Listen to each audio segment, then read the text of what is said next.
creo que en el segundo semestre, cuando se hayan normalizado los precios, hayamos salido de los problemas más, digamos, diría yo, mayúsculos. Es que el segundo semestre va a ser absolutamente diferente. Vamos a haber digerido todos los malos tragos que hubo que digerir para salir de una situación crítica. El futuro llegó hace rato. Todo un palo, ya lo ves. Veámoslo un poco. El segundo semestre es el momento en el cual aparece la luz. Hola, ¿qué tal? Bienvenidos. Este es Segundo Semestre, un programa que sale por Pares TV todos los jueves a las 22 horas. Le damos la bienvenida. Es un programa en el cual vamos a intentar con ustedes y con los invitados dilucidar, trabajar y analizar las medidas del gobierno de Macri, las medidas económicas y cómo pueden impactar en el bolsillo de los argentinos y particularmente en el bolsillo y en la realidad cotidiana de los lujanenses. Soy Alejandro Robas, soy economista, soy nacido y criado en esta ciudad. Algunos me conocen o conocen el apellido familiar porque mi viejo tenía un negocio en la calle San Martín, también mis tías, y hoy dirijo la carrera de Economía de la Universidad Nacional de Moreno y me han invitado a participar y a conducir este programa de Economía. El programa se llama Segundo Semestre. Bueno, segundo semestre indica que hubo un primer semestre en la economía argentina y eso es lo que vamos a describir. No podemos saber qué pasó en el segundo si no describimos el primero. Las medidas económicas del gobierno de Macri, que en particular podemos describir como una fuerte devaluación del peso, quita de retenciones agropecuarias y mineras, un aumento importante de las tarifas, que vamos a verlo en el segundo bloque, cómo está repercutiendo y en qué situación estamos. Y lo que ha también impactado fuertemente en las pymes de nuestra ciudad es la apertura importadora, que es una política fuerte del gobierno de Macri. A esto le sumamos despidos en el sector público. Cuando nosotros atravesamos febrero-marzo del año pasado, nos decían que esas medidas eran necesarias, eran imprescindibles, porque los argentinos parecía que habíamos vivido por arriba de nuestras posibilidades durante muchos años y ahí teníamos que ajustarnos el cinturón. La realidad es que por esos días lo que decían los funcionarios del gobierno de Macri, el mismo presidente Macri, era que eso era un mal trago que había que tomar, porque en el segundo semestre la economía iba a volver a crecer.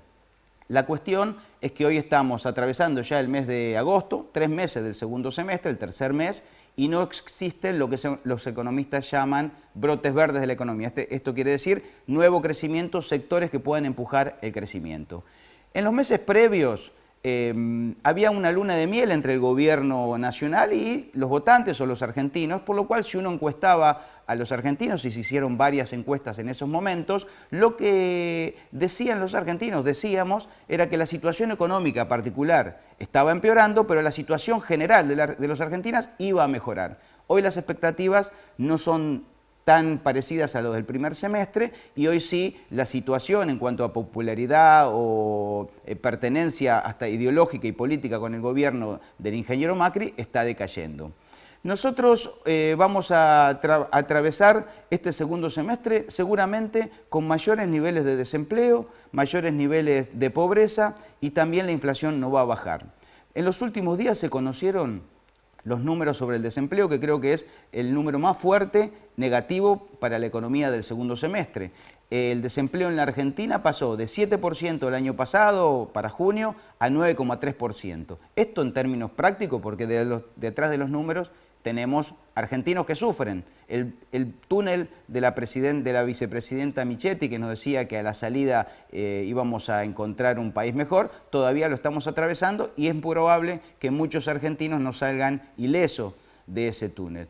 Esto quiere decir que 2 puntos más de desempleo es aproximadamente 400.000 argentinos sin empleo formal. Si le sumamos el empleo informal, que se calcula en 2 o 3 empleos cada pérdida de empleo formal, tenemos aproximadamente 1.600.000 familias que tienen problemas laborales desde que asumió Mauricio Macri.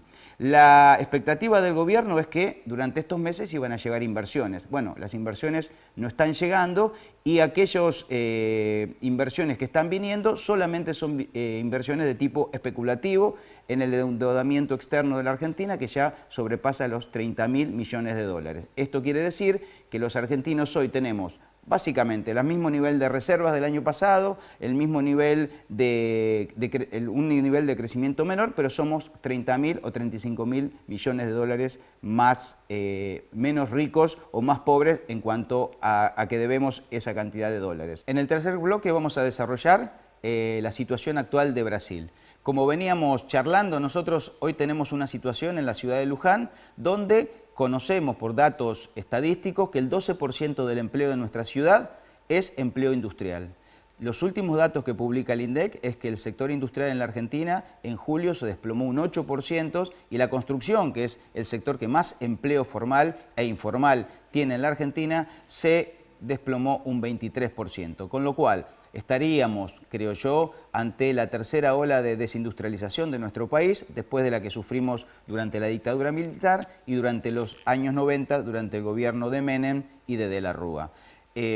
También para decir que en economía alguien pierde, pero algunos sectores ganan. Y si uno tuviera que decir cuál es el sector que está ganando en este escenario político y económico, es el sector agropecuario, que a partir de las medidas como la devaluación, la quita de retenciones y algunas exenciones impositivas, hoy tiene una rentabilidad superior al 100% de la que la tenía el año pasado. Con lo cual, todas las fichas del gobierno están puestas a que el sector agropecuario sea el que impulse la economía argentina. Ahora, también esa no es una buena noticia porque el sector agropecuario genera muy poco empleo y hoy conocemos que el empeoramiento del desempleo está justamente en los grandes centros urbanos, el Gran Buenos Aires, el Gran Rosario y el Gran Córdoba. La ciudad de Luján y sus alrededores también tienen una situación laboral que no es la mejor y en la que a partir de estos programas vamos a intentar dilucidar y vamos a tratar de trabajar con los protagonistas para que nos cuenten en qué situación estamos realmente en nuestra ciudad y cómo podemos salir adelante con políticas que siempre son colectivas, no creemos en las políticas individuales. En el próximo bloque vamos a trabajar con Alejandro Schiaffino, que me acompaña en la conducción del programa, el tema del tarifazo y el último, y lo que dijo la Corte Suprema de Justicia respecto al tarifazo de gas. El futuro llegó hace rato. Todo un palo, ya lo ves. Seguimos con segundo semestre en este segundo bloque. Me acompaña Alejandro Schiaffino. ¿Qué tal, Alejandro? ¿Cómo estás? ¿Qué tal, Alejandro? Un placer. Los dos nos llamamos igual, vamos a tener problemas para saber cuál es cuál. Yo soy el más viejo y Alejandro es el más joven y estuvimos recién charlando fuera del micrófono que el abuelo de Alejandro me cortaba el pelo cuando yo tenía pelo, ¿no? Un dato Ahora, no menor. Sí, es cierto. Bueno, tenemos un tarifazo de servicios públicos en la Argentina. Son medidas que se tomaron hace un tiempo, pero a partir de los idas y marchas que el gobierno dice que está aprendiendo sobre la marcha, hoy tenemos una situación en términos de si hay que pagar y cuánto hay que pagar las tarifas de luz, de gas y de agua, que está en un limbo judicial y en un limbo político, ¿no es cierto, Alejandro? Bueno, pero ya la Corte Suprema de Justicia de la Nación dio un veredicto sobre el tarifazo de gas. Es cierto. Se realizó una especie de contrapropuesta del gobierno incluso respecto al nuevo cuadro tarifario. ¿Cómo es la situación hoy? ¿Qué dijo la Corte con ese fallo?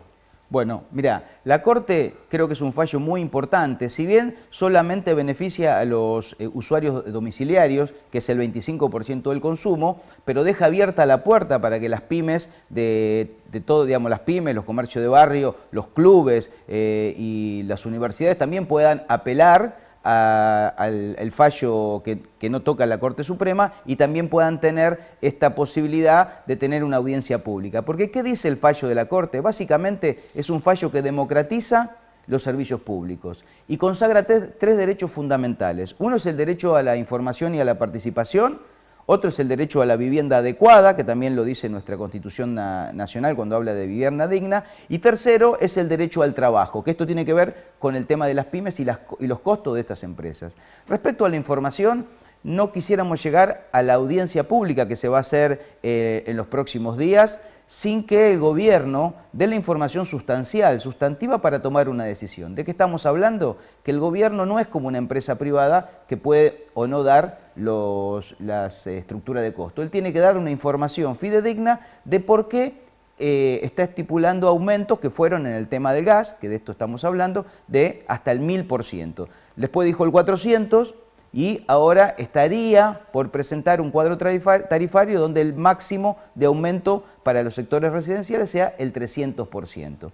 ¿Y a qué nos referimos nosotros con el tema de una vivienda adecuada? Bueno, la Corte lo que dice es que hoy una vivienda adecuada no es solamente 4 paredes y un techo, sino también el derecho a la calefacción, derecho a tener agua corriente. Entonces, no es un bien que se puede sustituir por otro como un bien privado. Esto es un bien público y así se lo debe tratar. Por eso la Corte está poniendo en forma muy fuerte y muy central el tema del derecho público de los argentinos a tener una vivienda adecuada y también servicios pagables. Porque pasamos de una situación donde las tarifas en algunos sectores y en algunas localidades era accesible a una tarifa donde es básicamente impagable.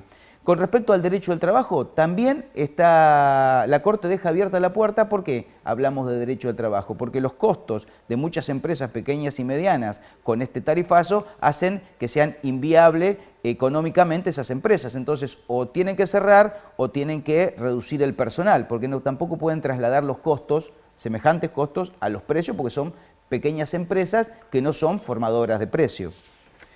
A ver, pero ayúdanos a comprender, Alejandro, ¿por qué en su momento se estableció ese cuadro tarifario? Porque me imagino que el gobierno no dice, bueno, vamos a aumentar 1000% para todos lados o un porcentaje menor en algunas zonas, mayor en otro. Eso tiene que salir de alguna cuenta. Bueno, lo que no se conoce es esa cuenta y eso es lo que está pidiendo la Corte Suprema, que el gobierno y especialmente la Secretaría de Energía dé a conocer cuál es la cuenta. Básicamente lo que nosotros pudimos analizar, y lo dice el fallo de la Corte, es que no solamente hay que trabajar los costos operativos de las empresas energéticas ni los costos de distribución y transporte. Lo fundamental y por el cual ha aumentado muchísimo la tarifa de agua y la de gas ha sido que se ha duplicado lo que vale el gas en la salida, lo que se llama salida de pozo. O sea, sí, una vez que se produce el gas, ese aumento ha sido de 2,60 dólares la BTU. BTU es la unidad de medida energética para el caso del gas, se la ha llevado a 5,60. Esto ha sido un efecto cascada durante los últimos costos. ¿Y por qué digo también de la luz? Y después nos vamos a referir un poquito al tema de la luz. Porque más del 50% de la matriz energética de la Argentina en la producción de electricidad es con plantas que son a gas natural. Entonces ahí la relación entre el gas y la electricidad en cuanto a las tarifas se potencia. O sea, para producir energía eléctrica hay que usar gas. Exactamente. Entonces el aumento del gas tiene una contrapartida en el aumento de la tarifa de electricidad y también en la de gas. Y para hacerlo más complicado a la elección, también el gobierno cambió el abastecedor o el importador de gas.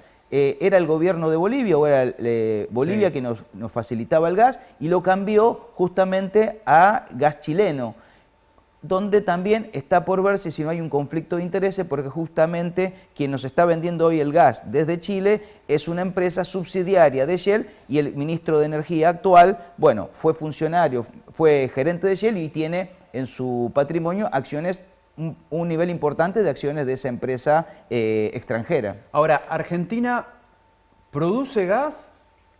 ¿Para cuánto? ¿Por qué es necesario traerlo? No es una situación nueva que se deba importar gas. Bueno, la Argentina, a partir de los últimos años, donde la economía ha crecido mucho, no pudo abastecerse con el gas que iba sacando. Por el otro lado, no había incentivo y en eso tenía que ver mucho YPF, que con la anterior gestión, con la gestión del gobierno español, dejó de producir a niveles importantes y de sacar gas de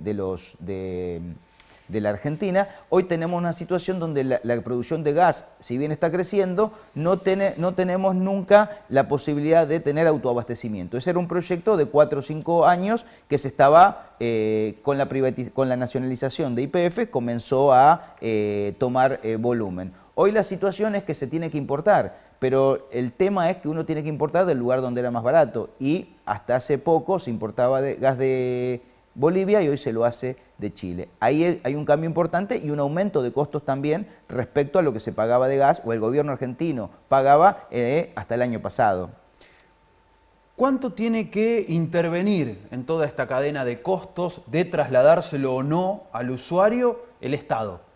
Bueno, yo creo que lo primero que tenía que haber hecho el Estado Nacional es haberle pedido a las empresas que le presenten un plan de inversiones. Si no, vos estás dando una rentabilidad mayor a las empresas y no sabés en qué lo van a invertir. Y segundo, en todos los países del mundo, y como acá pasaba hasta hace muy poquito, se subsidian los servicios públicos. Tal vez había que ajustar ese subsidio, tal vez había que mejorarlo, tendría que hacer subsidios, por ejemplo, que vayan según la banda horaria, pero en todos los lugares del mundo, si uno quiere tener servicios accesibles a la población, tiene que tener un subsidio del Estado. O sea que parte de ese precio, parte del costo y de los precios que pagan los usuarios, lo tenga que hacer el gobierno a partir de subsidios que saca de impuestos, que son redistribuciones de ingresos que hacen los gobiernos según la matriz política que tengan, ¿no? Ahora, hablando de economía, hablando del mundo, de Argentina y de Luján, el Fondo Monetario Internacional es un factor preponderante, sobre todo con esta vuelta al endeudamiento externo. Leía hace un par de semanas nada más un informe precisamente del FMI del 2015 y la intervención de los países en cuanto a subsidios de servicios elementales, gas, luz, agua y demás.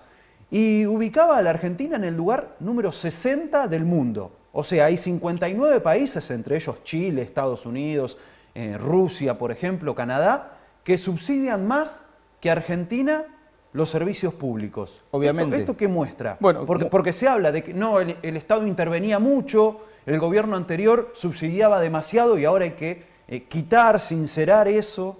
Bueno, la realidad muestra que todos los países subsidian sus servicios públicos, el transporte, el gas, la electricidad.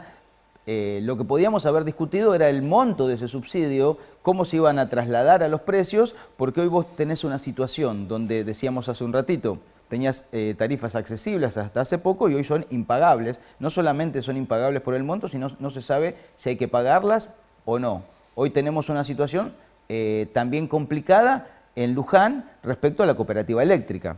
¿Cómo es el tema de la cooperativa eléctrica? Mencionábamos algo que por allí para muchos puede resultar nuevo. Para producir energía eléctrica hay que utilizar gas. Exactamente. Bueno, la tarifa eléctrica en Luján, un nuevo ítem denominado diferencial del costo mayorista, un aumento que se debió refacturar. ¿Qué pasa con la cooperativa eléctrica puntualmente en Luján? Pero seguramente se replica porque hay más de 100 cooperativas en todo el territorio bonaerense. Sí, como vos decís, si hablamos de servicio público y en el caso, por ejemplo, de Denore, de Sur, son empresas que están concesionadas, son empresas privadas, más tendría que haberse puesto a favor de los vecinos la cooperativa eléctrica de Luján, que es una cooperativa, que es una empresa social que pertenece a los vecinos que somos usuarios por solamente tener un medidor de luz en nuestras casas. Entonces, me parece que el primer paso en falso de la cooperativa ha sido no haberse puesto a la cabeza del rechazo al tarifazo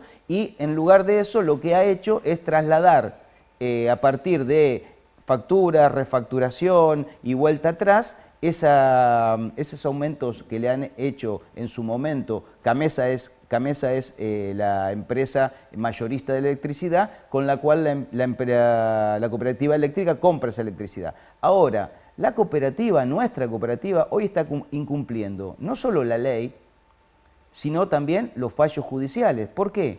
Porque las últimas novedades que tenemos, y ha habido una reunión hace muy poquito de vecinos de Luján, de la multisectorial, con la cooperativa eléctrica, con sus directivos, que les han dicho que iban a poner una tarifa intermedia. Esto quiere decir una tarifa que no iba a ser del 100, 200%, pero sí que iba a ser del 60 al 100%. El problema que nosotros vemos con esto es que no solamente esto es ilegal, es ilegítimo porque no lo puede hacer, más por el fallo de la Corte, sino que hoy la cooperativa no le está pagando a Camesa ese aumento que sí le traslada o nos traslada a los vecinos de Luján. Ahí creo que lo que debemos pedir para aclarar esta situación, y la cooperativa al pertenecer a todos los vecinos de Luján, es justamente que convoque urgentemente una asamblea extraordinaria de asociados para que nos explique cuál es la situación actual y cuál es el balance y por el cual la cooperativa quiere volver a aumentar las tarifas. Me parece que nos debemos una explicación entre todos porque es una empresa social que pertenece a todo el pueblo de Luján. Bueno, estábamos, mientras compartimos algunas placas, en este último ítem, parados. Debe la cooperativa eléctrica convocar a que los vecinos se acerquen. Esto es así porque no es una sociedad anónima, digamos. Primero lo que tiene que hacer es no aplicar la nueva tarifa intermedia que dice que va a aplicar y tiene que dejar sin efecto ese aumento y cobrar las tarifas que tenía a marzo de este año. ¿Qué hago? ¿Pago o no pago? Bueno, justamente el sábado tuvimos la presencia aquí en Luján, en el Hotel La Paz, del juez Aria, que fue el primer juez que dio un fallo, una cautelar en contra de los tarifazos, y lo que él decía es que probablemente si uno no paga, le pueden cortar el servicio. Entonces, desde este programa no vamos a decir lo que tiene que hacer el ciudadano de Luján, pero sí que sepa que cualquier acción que tenga la cooperativa hoy no puede estar incrementando las tarifas y tiene que estar cobrándole a todos los vecinos de Luján la tarifa que había a marzo de este año. Bueno, seguramente no faltará oportunidad para que en próximos programas profundicemos, porque nos ha llegado una nueva boleta con un ítem que mencionábamos, que es el diferencial del costo mayorista, y con una nota que habla incluso de una especie de descuento a partir de esta creación del ítem, que de hecho fue explicada en el Consejo Deliberante por pedido de los propios ediles. Bueno, vamos seguramente, Alejandro, a profundizar para tratar de entender de qué se trata todo esto. Por lo pronto, bueno, habrá que ir y pagar, o ir y seguir profundizando y consultando. Ahora, la situación regional también preocupa y va a ser de lo que nos vamos a estar ocupando ya en el último tramo de este programa. Sí, vamos a trabajar y vamos a analizar el tema Brasil y cuál es la situación de Brasil actual, política, económica, y cuál es el impacto de la destitución de la expresidenta Dilma Rousseff en la vida de todos los argentinos. El futuro llegó hace rato. Todo un palo, ya lo ves. Tercer bloque de segundo semestre. Nos preocupa la situación de Brasil y el impeachment contra la expresidenta ahora, lamentablemente, Dilma Rousseff, y las nuevas oportunidades y desafíos de ese gobierno y el impacto que va a tener en la vida de los argentinos, Alejandro. Sí, una destitución que llegó tal como en definitiva se preveía por lo que se manejaba en el último tiempo. ¿Nos introducimos en el tema? 61 votos a favor y tan solo 20 en contra de esta destitución. Sin embargo, lo que nadie se esperaba era que en una segunda votación los senadores se hayan mostrado tan tajantemente divididos en la posibilidad de que además en esa pena vaya implícito también que no pueda ser la presidenta Dilma Rousseff electa durante los próximos 8 años para cualquier cargo público, que ejerza cualquier cargo público.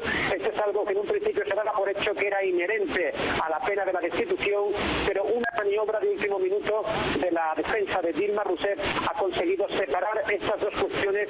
Se han procedido a 2 votaciones independientes y en la segunda, pues una parte bastante considerable de los senadores han decidido que no hay por qué llegar al extremo de inhabilitar limitar a la presidenta durante los próximos 8 años, algo que evidentemente, como podéis imaginar, se puede interpretar como todo un éxito en un momento en el que todo era de color negro.